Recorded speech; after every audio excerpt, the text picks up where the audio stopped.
Dear students, आप देख रहे हैं gateway to net official YouTube channel, जहाँ पे हम यूजीसी नेट और गेट एग्जाम्स के लिए कंप्यूटर साइंस सब्जेक्ट को पढ़ते हैं और स्ट्रेटजिक तरीके से, फोकस्ड तरीके से हम हर एक टॉपिक को समझते हैं। आज का जो मेरा टॉपिक है यह है canonical sum of product and product of sum form, या हम इसी को मीन टर्म और मैक्स टर्म की भाषा में समझते हैं। तो चलिए बिना वक्त गंवाए आज का लेक्चर हम स्टार्ट करते हैं।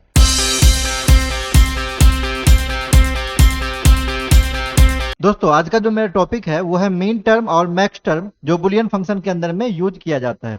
आज हम जानेंगे कि कैनोनिकल फॉर्म होता क्या है, मीन टर्म और मैक्स टर्म एक्सपेंशन क्या होता है, और अगर मेरे पास 2 या 3 वेरिएबल दिया हुआ हो तो उससे हम किसी मीन टर्म को या मैक्स टर्म एक्सपेंशन को कैसे निकालते हैं, यही आज के लेक्चर में हम सीखने वाले हैं। चलिए देखते हैं अब स्लाइड बाय स्लाइड क्या टॉपिक है।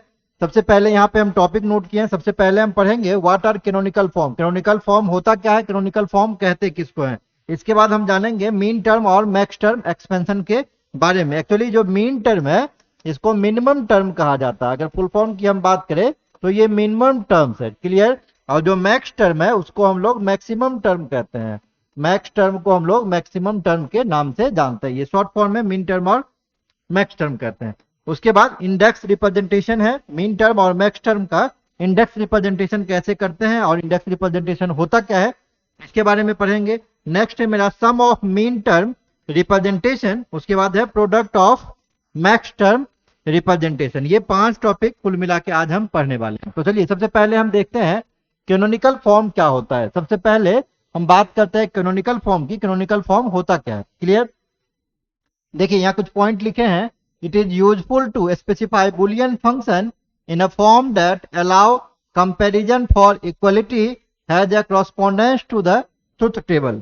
Canonical form in common usage sum of mean term product of max term. अब अगर हम बात करें कैनोनिकल फॉर्म होता क्या है, तो कैनोनिकल फॉर्म कोई भी बुलियन फंक्शन दिया हुआ है तो उसको 2 टर्म से लिख सकते हैं, क्लियर। कोई भी बुलियन फंक्शन आपके पास दिया हुआ है, कितने भी वेरिएबल का, 2 वेरिएबल 3 वेरिएबल, कितने भी वेरिएबल का, उसको लिखने का 2 ही तरीका है। या तो हम एंड ऑपरेटर का यूज करके लिखे, या तो हम और ऑपरेटर का यूज करके लिखे। कहने का मतलब या तो हम डॉट ऑपरेटर के थ्रू लिखे या तो हम प्लस ऑपरेटर के थ्रू लिखे। जैसे एज फॉर एग्जाम्पल अगर मेरे पास 2 वेरिएबल ए बी है, क्लियर, तो ए बी से 2 वेरिएबल है, आप जानते हैं 4 कॉम्बिनेशन बन सकता है अगर 2 वेरिएबल है तो, है ना। बुलियन फंक्शन में पढ़े थे 0 0 0 1 1 0 1 1, 4 फंक्शन बन सकता है। तो अगर 2 वेरिएबल है तो या तो हम लिख सकते हैं ए कॉम्प्लीमेंट बी कॉम्प्लीमेंट, या हम लिख सकते हैं A complement plus B complement. फिर से हम लिख सकते हैं ए कॉम्प्लीमेंट डॉट बी, या तो हम लिख सकते हैं ए कॉम्प्लीमेंट प्लस बी। अगर हम फिर लिख सकते हैं ए डॉट बी कॉम्प्लीमेंट, या इसी को प्लस में लिख सकते हैं ए प्लस बी कॉम्प्लीमेंट। फिर लिख सकते हैं ए डॉट बी, या हम लिख सकते हैं ए प्लस बी। यही 4 तरीका है मेरे पास अगर 2 वेरिएबल दिया हुआ है तो इसको रिप्रेजेंट करने का। तो जो कैनोनिकल फॉर्म होता है वो बताता है कि जब हम ट्रुथ टेबल को लिखेंगे तो उसका कॉरस्पॉन्डेंस कैसे करेंगे, दोनों को आपस में कनेक्ट कैसे करेंगे, किस रिलेशनशिप के थ्रू हम कनेक्ट करेंगे। तो 2 यहाँ से ऑपरेशंस दिया हुआ है कनेक्ट करने के लिए कितने भी वेरिएबल्स को, एक है डॉट ऑपरेटर, दूसरा है प्लस ऑपरेटर, क्लियर। तो उसी के लिए हम लोग कैनोनिकल फॉर्म का यूज करते हैं। अब कैनोनिकल फॉर्म जो मोस्ट कॉमन वे में यूज किया जाता है वो है सम ऑफ मीन टर्म या है प्रोडक्ट ऑफ मैक्स टर्म, जो हम यहाँ पे आपको बता रहे थे। अब आगे पढ़ेंगे हम मीन टर्म क्या होता है, मैक्स टर्म क्या होता है ना। ये तो हम यूजेज बता दिया आपको कि canonical sum of product form का या प्रोडक्ट ऑफ सम फॉर्म का ये यूजेज होता है कहाँ पे, बुलियन फंक्शन के अंदर में। अब हम पढ़ेंगे मीन टर्म क्या होता है। बार बार हम मीन टर्म की चर्चा कर रहे हैं। मीन टर्म मतलब हम आपको शुरू में ही बता दिए। मीन मतलब क्या होता है, मीन मतलब होता है मिनिमम टर्म, क्लियर। मीन मतलब होता है minimum term. Min term are and term with every variable present in either true or complemented form. Mean term क्या होता है, एंड ऑपरेटर को मीन टर्म यूज करता है ना। मीन टर्म एंड ऑपरेटर को यूज करता है, और जो वेरिएबल दिया हुआ है या तो अपने ट्रू फॉर्म में रहेगा या तो अपने कॉम्प्लीमेंटेड फॉर्म में रहेगा। जैसे मान लीजिए अगर आपके पास वेरिएबल ए है तो या तो ए रहेगा या तो ये कॉम्प्लीमेंटेड फॉर्म में रहेगा। अगर 2 वेरिएबल है इसमें हम एंड ऑपरेटर का यूज करेंगे। पढ़े थे ना 0 0 0 1 1 0 1 1, ये 4 फॉर्म होता है 2 वेरिएबल का। तो अगर हम एक भी वेरिएबल ले लेते हैं तो ये करता है एंड ऑपरेटर का यूज करने, तो 0 को कॉम्प्लीमेंट की तरह बिहेव किया जाता है है ना, जीरो मतलब कंप्लीमेंट समझा जाएगा। तो चूंकि दोनों जीरो जीरो है तो ए कंप्लीमेंट बी कंप्लीमेंट होगा। और मीन टर्म क्या कहता है, एंड फंक्शन को यूज करने के लिए, एंड ऑपरेटर को यूज करने के लिए। अब सेकंड देखिए, क्या है, जीरो है, दूसरा क्या है, वन है। इसके लिए क्या हो जाएगा, जीरो के लिए कंप्लीमेंट फॉर्म में, वन के लिए विदाउट कंप्लीमेंट फॉर्म में। तीसरे के लिए क्या हो जाएगा, ए डॉट बी कंप्लीमेंट हो जाएगा, है ना, सेकंड वाला जीरो है। और चौथे के लिए क्या हो जाएगा, ए डॉट बी हो जाएगा। तो अगर आपसे पूछेगा दो वेरिएबल दिया हुआ, उसका मीन टर्म कितना होगा, तो मीन टर्म 4 हो जाएगा दो वेरिएबल का, A complement dot B complement, A complement dot B, A dot B complement and A dot B, ये 4 मीन टर्म हो जाएगा। क्लियर। अगर मेरे पास 3 वेरिएबल दिया हुआ है तो टोटल 2 की power 3 is equal to 8 min term possible है। क्लियर। तो मीन टर्म निकालने का फॉर्मूला है, अगर आपके पास n वेरिएबल दिया हुआ है तो नंबर ऑफ मीन टर्म कितना हो जाएगा, 2 टू द पावर n हो जाएगा। क्लियर। अगर मेरे पास n वेरिएबल्स दिया हुआ है तो नंबर ऑफ मीन टर्म कितना हो जाएगा, 2 की power n mean terms possible वहां से होगा। जैसे कि हम देख भी रहे हैं, अगर हम वेरिएबल यूज किए हैं तो 4 मीन टर्म आया है, 3 यूज करेंगे तो 8 मीन टर्म, 4 यूज करेंगे 2 की पावर 4, 16 मीन टर्म वहां से निकल के आ जाएगा।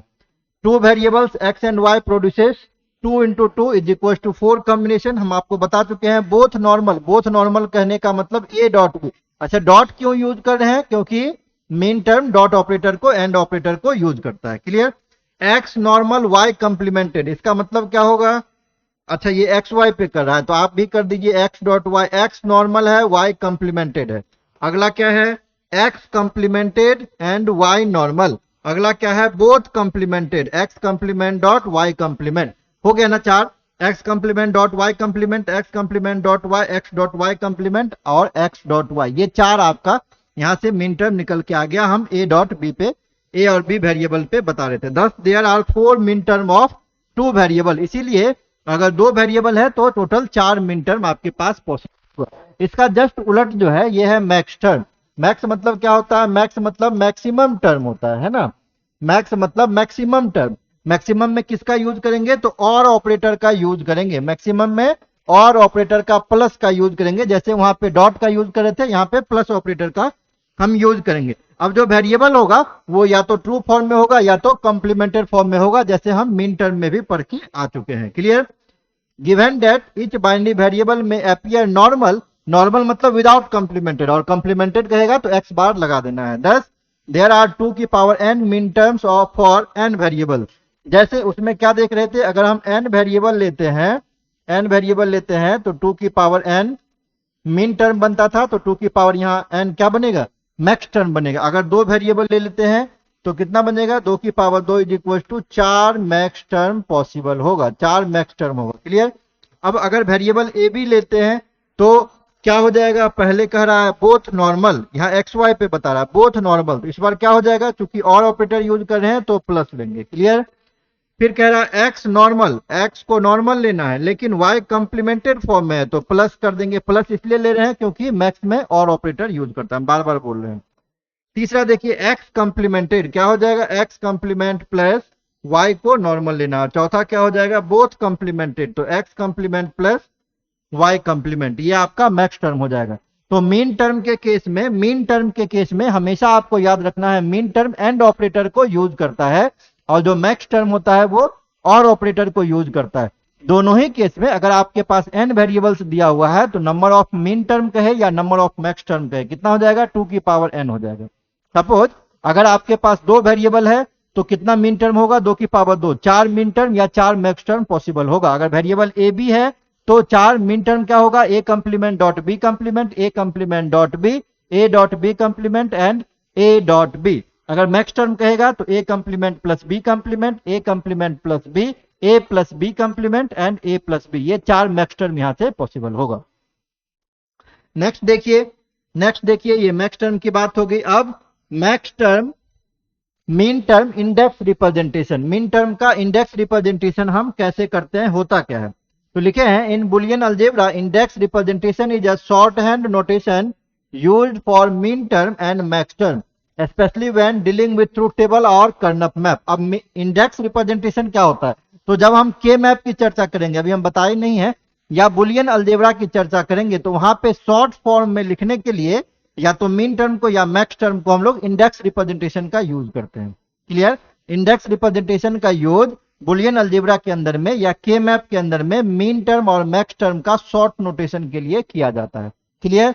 ये आपका पहला पॉइंट है। नेक्स्ट देखिए, min term index representation. A min term is a product and term that give output 1 for exactly one combination of input variable. Min term are denoted using lower case m with a subscript. अब यहाँ पे जो बात याद रखना है, जब आप मीन टर्म का यूज करेंगे तो वहां पे स्मॉल m का यूज करेंगे और यहाँ पे सब स्क्रिप्ट आपको लिखना होगा।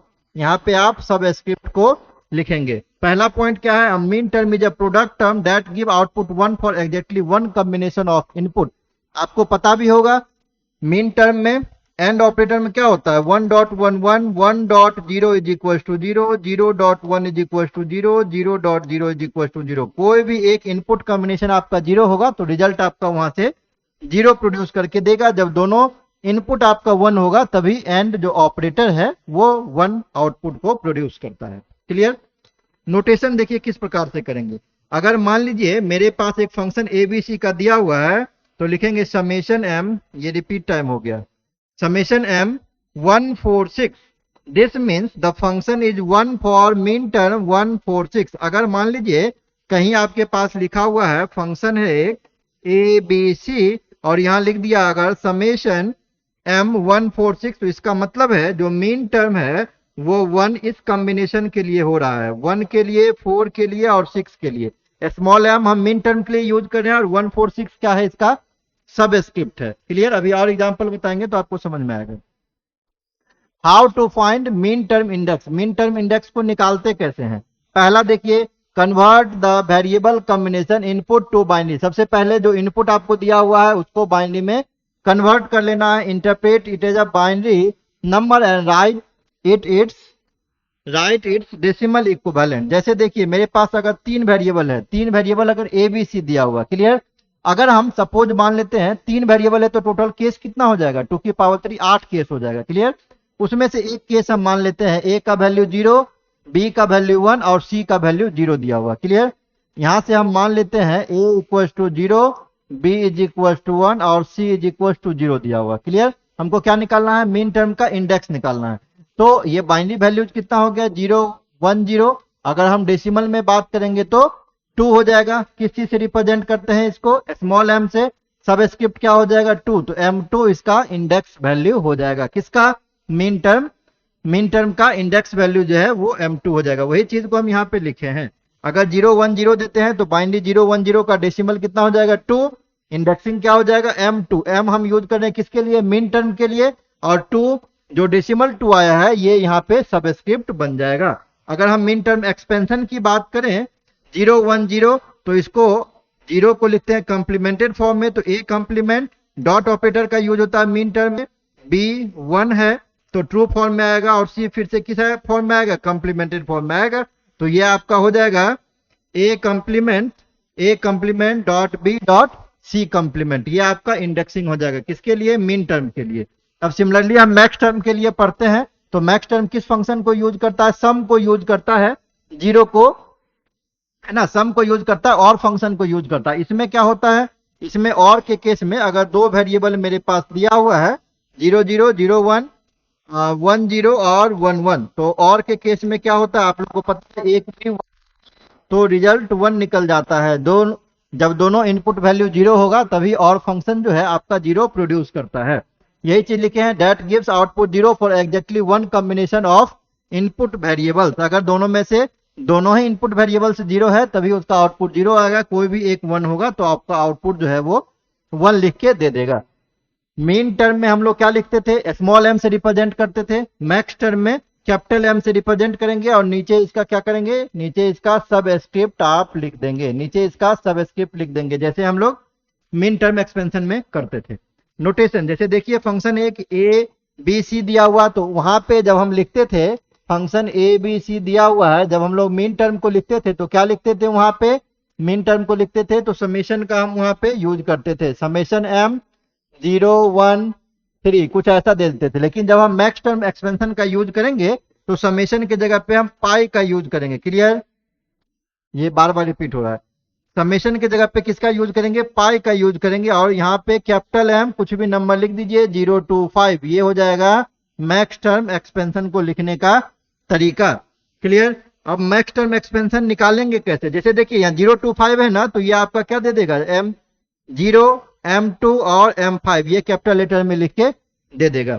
अब निकालेंगे कैसे, तो निकालने का तरीका फिर से वही है। सबसे पहला काम क्या करेंगे हम, सबसे पहला काम क्या करेंगे, बाइनरी को लिखेंगे। जैसे देखिए अगर मान लीजिए मेरे पास ए बी सी 3 वेरिएबल है, टोटल केस कितना हो जाएगा, 2 की power 3 is equal to 8 case possible होगा। उसमें से एक केस हम मान लेते हैं, ए का वैल्यू 1, बी का वैल्यू 0, सी का वैल्यू 1, तो क्या हो गया बाइनरी 101, बाइनरी हो गया 101। 101 को क्या कहते हैं 5, तो हम इसको लिखेंगे M5। M काहे के लिए लिख रहे हैं, M लिख रहे हैं मैक्स टर्म के लिए, मीन टर्म के लिए स्मॉल m और मैक्स टर्म के लिए कैपिटल M, और 5 ये डेसिमल वैल्यू को बता रहा है। क्लियर।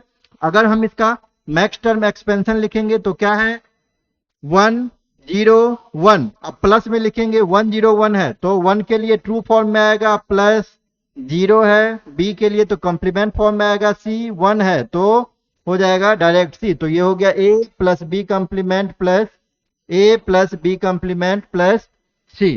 क्लियर। अब देखिए यहाँ पे कुछ समरी वाइज करके बता दिए हैं कि अगर आपके पास ये सारा केसेस रहेगा तो उसका बाइनरी डेसिमल या मिन टर्म मैक्स टर्म कैसे लिखेंगे। जैसे मान लीजिए एक केस ले लिए हैं, a बराबर 0, b बराबर 0, c बराबर 0, तो बाइनरी क्या हो जाएगा 000। इसका डेसिमल भी करेंगे तो क्या हो जाएगा 000 हो जाएगा। अगर हम मीन टर्म एक्सपेंशन की बात करेंगे तो स्मॉल लेटर में m लिखेंगे और सबस्क्रिप्ट हो जाएगा 0। सबस्क्रिप्ट 0 का मतलब क्या, तीनों वेरिएबल के ऊपर कंप्लीमेंट लग जाएगा। मीन टर्म में डॉट का यूज करते हैं तो a complement dot b complement dot c complement. Max term में जाएंगे तो कैपिटल M हो जाएगा, सबस्क्रिप्ट आपका हो जाएगा 0, लेकिन और ऑपरेटर का यूज होता है तो तीनों यहां से प्लस हो जाएगा। क्लियर। अगर हम चलते हैं फिर से एक केस ले लेते हैं 001, तो इसका डेसिमल वैल्यू कितना हो जाएगा 1 हो जाएगा। इस बार M1 हो जाएगा स्मॉल लेटर में, है ना, 2 0 है 1 1 है तो डॉट के साथ 2 कंप्लीमेंट और 1 विदाउट कंप्लीमेंट फॉर्म में, और यहाँ पे कैपिटल M1 हो जाएगा, यहाँ पे 2 आपका हो जाएगा, यहाँ पे गलती लिखा हुआ 2 हो जाएगा कंप्लीमेंट फॉर्म में और 1 हो जाएगा आपका विदाउट कंप्लीमेंट फॉर्म में। अगर हम तीसरा केस ले लेते हैं 010 का डेसिमल कितना हो जाएगा 2 हो जाएगा। अब हम इसको लिखेंगे मीन टर्म को M2 लिखेंगे स्मॉल लेटर में। इसका मतलब क्या हो जाएगा, पहला 010 है, A कंप्लीमेंट फॉर्म के साथ आएगा, C कंप्लीमेंट के साथ, B विदाउट कंप्लीमेंट फॉर्म के साथ आएगा। मीन टर्म में डॉट ऑपरेटर का यूज करते हुए लिख देंगे, और जब मैक्स टर्म में लिखेंगे तो तीनों के बीच में हम यहां से प्लस कर देंगे, A complement plus B plus C complement, ऐसा कुछ ये आपका हो जाएगा। तो ये आपका इंडेक्सिंग है। अब सवाल उठता है कि हम इंडेक्सिंग करते क्यों हैं, पर्पस क्या है इंडेक्सिंग करने का। हम आपको क्लियर शुरू में ही बता चुके हैं कि इंडेक्सिंग करने का मेरा जो मेन मोटिव है वो है बुलियन फंक्शन को जब हम सिंप्लीफाई करेंगे या हम ट्रुथ टेबल को डिजाइन करेंगे या के मैप को सिंप्लीफाई करेंगे तो वहां पे मेन टर्म या मैक्स टर्म के बदले शॉर्ट फॉर्म में लिखा जाता है, जिसको हम लोग इंडेक्सिंग कहते हैं। क्लियर। तो शॉर्ट फॉर्म में मेन टर्म या मैक्स टर्म को रिप्रेजेंट करने के लिए हम लोग क्या करते हैं, इंडेक्सिंग का यूज करते हैं। 2-3 पॉइंट लिखे हैं उसको पढ़ लेते हैं। The index for the min term और max term expressed as the binary number is used to determine whether the variable is shown in true form or complemented form। कह रहा है इंडेक्सिंग का मतलब क्या है, इंडेक्सिंग करने का, इंडेक्सिंग करने से पता ये चलता है कि जो वेरिएबल है वो ट्रू फॉर्म में है, मतलब विदाउट कॉम्प्लीमेंटेड फॉर्म में है, या कॉम्प्लीमेंटेड फॉर्म के साथ आ रहा है। 1 जो है वो यूज किया जाता है नॉट कॉम्प्लीमेंटेड, जिसको हम लोग क्या कहते हैं ट्रू फॉर्म कहते हैं। जैसे हम यूज कर रहे हैं A complement dot B complement. Clear. तो 0 मीन्स क्या होता है, 0 मीन्स होता है कॉम्प्लीमेंटेड फॉर्म, और 1 मतलब क्या होता है विदाउट कॉम्प्लीमेंटेड फॉर्म। तो इसका अगर हम वैल्यू पूछेंगे बाइनरी वैल्यू तो क्या हो जाएगा 0 और डेसिमल इक्विवेलेंट पूछेंगे तो ये वैल्यू आपका 0 हो जाएगा। क्लियर। अगर हम मैक्स टर्म में यही चीज करते हैं तो मैक्स टर्म में जस्ट इसका रिवर्स होता है, ये मीन टर्म का था। यहाँ 0 मीन्स क्या होता है नॉट कॉम्प्लीमेंटेड फॉर्म, है ना, इसका जस्ट उलट होता है। 0 मीन्स यहाँ पे क्या हो जाएगा, 0 मीन्स हो जाएगा नॉट कॉम्प्लीमेंटेड और 1 मीन्स हो जाएगा यहाँ पे कंप्लीमेंटेड। दोनों एक दूसरे का मीन टर्म और मैक्स टर्म में रिवर्स होता है। क्लियर। अब नेक्स्ट है आपका sum of product form. Sum of product form क्या होता है, जब हम मीन टर्म एक्सपेंशन का जब हम मीन टर्म एक्सपेंशन को जोड़ देते हैं एक साथ तो वो क्या कहलाएगा, जैसे देखिए मेरे पास अगर दो वेरिएबल है तो मीन टर्म क्या बनेगा, A complement B complement, A complement dot B, A dot B complement और ए बी, ये क्या है, मीन टर्म है। कितने वेरिएबल का, दो वेरिएबल का। अगर सारे को हम सम आपस में कर दें तो ये क्या कहलाएगा, ये कहलाएगा सॉप फॉर्म, ये कहलाएगा सम ऑफ प्रोडक्ट फॉर्म दो वेरिएबल ए बी का। क्लियर। तो सम ऑफ प्रोडक्ट फॉर्म क्या होता है, सम ऑफ प्रोडक्ट फॉर्म में हम लोग मीन टर्म एक्सपेंशन को ऐड कर देते हैं आपस में, सबको साथ में जोड़ देते हैं, तो वो जो एक्सपेंशन आएगा उसी को हम लोग मीन टर्म एक्सपेंशन या उसी को सम ऑफ प्रोडक्ट फॉर्म कहा जाता है। देखिए क्या लिखे हैं, the SOP sum of product form is a form of expressing logical और Boolean expression. In SOP different product term of input variable are logically ORed together, है ना। सारे एंड को क्या करते हैं, ऑड कर देते हैं। ऑड मतलब ऑरिंग कर देते हैं। ऑरिंग मतलब क्या करेंगे, एडिशन कर देंगे, जोड़ देंगे सारे एंड प्रोडक्ट को। क्लियर। तो in case of soft form we first logically and input variable and then all these product terms are summed together with the help of logical or operation। इसीलिए sum of product form में क्या करते हैं, सबसे पहले हम and कर देंगे जो भी वेरिएबल दिया हुआ, अगर दो वेरिएबल लिया हुआ तो सबका हम एंड पहले कर देंगे। क्लियर, जिसको हम मीन टर्म कहते हैं। और करने के बाद जो रिजल्ट आया है उसमें हम और ऑपरेशन को परफॉर्म कर देंगे, सबको एक साथ ऑरिंग कर देंगे, सबको एक साथ जोड़ देंगे, जो रिजल्ट आएगा उसी को हम लोग क्या कहेंगे, सम ऑफ प्रोडक्ट फॉर्म कहते हैं। जैसे देखिए तीन वेरिएबल ए बी सी का है तो लिखे हैं A B C, A dot B dot C, A complement dot B dot C, A dot B dot C complement. ये एक इसका एग्जाम्पल हो जाएगा। ठीक इसी तरीके से दूसरा जो होता है ये होता है product of sum. Product of sum में क्या करते हैं, प्रोडक्ट ऑफ सम में क्या करते हैं, जैसे मान लीजिए मेरे पास दो वेरिएबल दिया हुआ ए बी, तो हम पूछेंगे मैक्स टर्म इसका क्या होगा दो वेरिएबल का, तो आप क्या कहेंगे, ए कंप्लीमेंट प्लस बी कंप्लीमेंट। दूसरा क्या हो जाएगा, ए कंप्लीमेंट प्लस बी। तीसरा क्या हो जाएगा, ए प्लस बी कंप्लीमेंट। चौथा क्या हो जाएगा, ए प्लस बी। तो सबसे पहले अगर प्रोडक्ट ऑफ सम निकालना है तो सबसे पहले क्या करेंगे, हम सबसे पहले मैक्स टर्म एक्सपेंशन को लिख लेंगे। मैक्स टर्म एक्सपेंशन को लिखने के बाद सबको हम क्या करेंगे, एंड कर देंगे एक साथ, सबको हम एक साथ एंड कर देंगे, एंड ऑपरेशन को परफॉर्म कर देंगे। जो रिजल्ट आया है यही मेरा क्या कहलाएगा, यही मेरा कहलाएगा प्रोडक्ट ऑफ सम फॉर्म। सारे को सबसे पहले क्या कीजिए, जितने भी वेरिएबल के लिए कह रहा है सारे को आप क्या कीजिए, सबसे पहले मैक्स टर्म एक्सपेंशन लिखिए। मैक्स टर्म एक्सपेंशन एक बार लिखने के बाद सबको आप एंडिंग कर दीजिए। एंडिंग मतलब डॉट ऑपरेटर के थ्रू सबको आप एक साथ लिख दीजिए। जो रिजल्ट आएगा वही आपका क्या कहलाएगा, प्रोडक्ट ऑफ सम फॉर्म कहलाएगा। वही यहाँ पे लिखा हुआ है। एक एग्जाम्पल भी दिए हुए हैं, हम दो वेरिएबल का दिए हुए हैं, यहाँ पे तीन वेरिएबल का। इसको पॉज करके आप नोट कर सकते हैं। क्लियर। तो आज के इस लेक्चर में हम पढ़ाए canonical sum of product form. Canonical form पहले होता क्या है, उसके बाद हम फिर चर्चा किए मैक्स टर्म और मीन टर्म एक्सपेंशन का, और लास्ट में हम चर्चा कर रहे थे सम ऑफ प्रोडक्ट फॉर्म और प्रोडक्ट ऑफ सम फॉर्म के बारे में, होता क्या है और निकालते कैसे हैं।